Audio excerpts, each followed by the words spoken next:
ஒரு சபை இருந்துச்சு. அப்போ அந்த சபையில் ஒவ்வொரு நாளும் புதிய புதிய ஆத்துமாக்கள் வந்துட்டே இருந்தாங்களா. அல்லேலூயா. எத்தனை நாள்? ஒவ்வொரு நாளும், மாசத்துல ஒன்று இல்லை, வருஷத்துல 2 இல்லை, ஒவ்வொரு நாளும் புதிய புதிய ஆத்துமாக்கள் என்ன செய்து சபையில் வந்துட்டே இருந்துச்சு.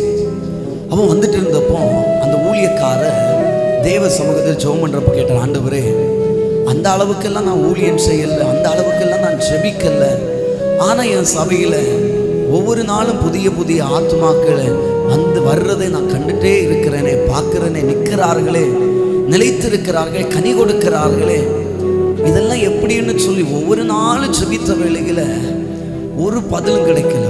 ஒரு நாள் முழுவதும் உபவாசம் எடுத்து பதில தருகிற வரையில நான் எழும்ப மாட்டேன்னு சொல்லி முடிவெடுத்து ஜெபித்த வேளையில கடைசி நேரத்தில் அப்படி உபவாசம் ராத்திரி வேளையில களைத்து அவர் எழும்புகிற வேளையில ஆண்டவர் சொன்ன, நாளை கால வேளையில எழும்பி நீ என்ன செய், இந்த தெரு வழியாக போ, அந்த தெருவுக்குள்ள கடைசியில ஒரு வீடு இருக்கு, அந்த வீட்டுக்குள்ள போ, நீ கேட்ட கேள்விக்கு ஆன்சர் அந்த வீட்டுக்குள்ள தான் இருக்குன்னு சொல்லி ஆமீன் தேவன் இடைப்பட்டு இவர் காலை வேளையில வேகமா போயிட்டாரு.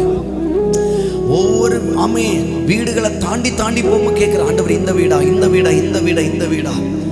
அவர் பல கிலோமீட்டர் தாண்டி தொலைவில் போன பிறகு ஒரு வீடு இருந்துச்சு. அந்த வீடு ஒரு ஓலை வீடாக இருந்துச்சு. ஒரு அல்லேலூயா சொல்லுவீங்களா? சத்தத்தை உயர்த்தி சொல்லலாமே. அது எப்படி இருந்துச்சு? ஒரு ஓலை வீடு, குடிசை வீடாக இருந்துச்சு. அப்ப ஆண்டவர் சொன்னான், நீ அந்த வீட்டுக்குள்ள நீ என்ன செய், போ. வேகமாக அந்த வீட்டுக்குள்ள போனப்போ அந்த வீட்டுல போய் யாராச்சும் இருக்கிறீங்களா, யாராச்சும் இருக்கிறீங்களா, யாராச்சும் இருக்கிறீங்களான்னு கேட்டப்போ யாருமே இல்லை.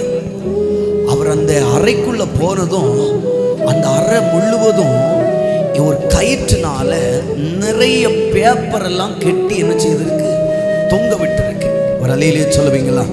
என்னது? நூலில் நிறைய பேப்பர், அது செவர் ஃபுல்லா பேப்பர், செவரே காண முடியாத அளவுக்கு கெட்டி கெட்டி என்ன செய்து வச்சிருக்கு.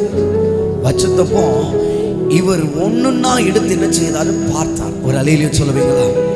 அந்த நூலை இலக்கி ஒன்னொன்னா ஒவ்வொரு பேப்பரை எடுத்து பார்க்கிற வேளையில ஒவ்வொரு பேருடைய பெயர் எழுதப்பட்டிருக்கு. ஒரு அல்லேலூயா சொல்லுங்களேன். ஒரு அல்லேலூயா. ஒவ்வொரு பேருடைய பெயர் எழுதப்பட்டிருக்கு. ஒவ்வொரு பேருடைய பேருக்கு பக்கத்துல ஊர் எழுதப்பட்டிருக்கு.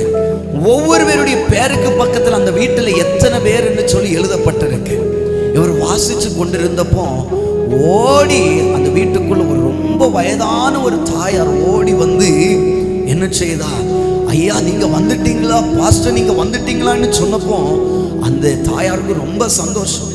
இவர் ஒவ்வொன்னா பார்க்கறத அந்த தாயார் பார்த்தாங்க. கேட்டாமா இதெல்லாம் என்னன்னு கேட்டா, உங்க வீடு மொத்தமுமே ஒரே ஒரு ரூம் தான் இருக்கு, அந்த ரூம் மொத்தமும் இப்படி சின்ன சின்ன பேப்பர்ல எழுதி என்ன செய்திருக்கீங்க, தொங்க விட்டு இருக்கிறீங்க, இதெல்லாம் என்னன்னு கேட்டா, ஐயா என் கிராமத்துல அநேக வீடுகள் இருக்கு, எனக்கு தெரிந்த அநேக பேர் இருக்கிறார்கள், எல்லாருடைய பேரையும் குடும்பத்தையும் எழுதி வச்சு ஒவ்வொரு நாளும் காலை வேளையில அந்த பேப்பரை விரித்து கையை வச்சு, ஆண்டவரே இந்த குடும்பத்தை எங்கள் சபைக்கு கொண்டு வர ஆண்டவரே, அடுத்த பேப்பர் முடிச்சது அடுத்த பேப்பர், ஆண்டவரே இந்த பேப்பரில் இருக்கிற குடும்பத்தை எங்கள் சபைக்கு கொண்டு வாருன்னு சொல்லி ஜெபிக்கிறது மட்டுமல்ல, முடிந்த அளவுக்கு அவங்களுக்கு போய் தேவ ஆலோசனை சொல்லுவார்கள், தேவ ஆலோசனை சொல்லி ஜெபிப்பார்கள். ஆமீன். அந்த தாயார் ஜெபித்த ஜெபத்துக்கு கர்த்தர் பதிலை எங்க கொடுத்தா தெரியுமா? அவர்கள் ஆராதிக்கிற சபையில ஒவ்வொரு வாரங்களிலும் புதிய புதிய ஆத்துமாக்களை கர்த்தர் சந்தித்து கர்த்தர் சபையிலே சேர்த்தா. வசனம் சொல்லுது, ஆமென், ரட்சிக்கப்பட்டவர்கள் அனுதினமும் சபையில் சேர்க்கப்பட்டார்கள் என்று சொல்லப்பட்டது. அதற்கு நானும் நீங்களும் அப்படிப்பட்ட ஒரு ஆர்வம் நமக்குள்ளே வெளிப்பட வேண்டும்.